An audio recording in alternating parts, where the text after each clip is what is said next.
अस्सलाम वालेकुम नाज़रीन, आप देख रहे हैं डिवीज़न साहिवाल न्यूज़ प्रोग्राम सवालात की खेप के साथ मैं हूं अहमद हसन। तो आज का हमारा सवाल है कि वो कौन सी इस्लामी किताब है जिसको पढ़ने वाला खाना काबा की तरफ पीठ करके पढ़ता है। आइए जानते हैं इस पर लोगों का क्या कहना है। अच्छा, मेरा आपसे सवाल है कि वो कौन सी इस्लामी किताब है जो पढ़ने वाला खाना काबा को पीठ करके पढ़ता है। नहीं पता। अच्छा सर, मेरा आपसे सवाल है कि वो कौन सी इस्लामी किताब है जिसको पढ़ने वाला खाना काबा की तरफ पीठ करके पढ़ता है। पता ही नहीं।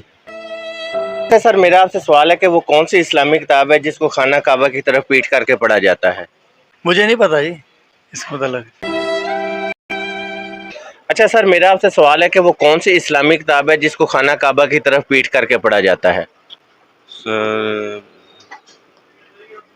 नॉलेज में नहीं है, समझ में नहीं आ रही।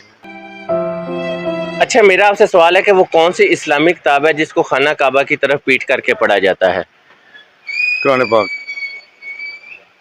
पीठ करके पीठ करके पढ़ा जाता है, पढ़ने वाला खाना काबा की तरफ पीठ करके पढ़ता है।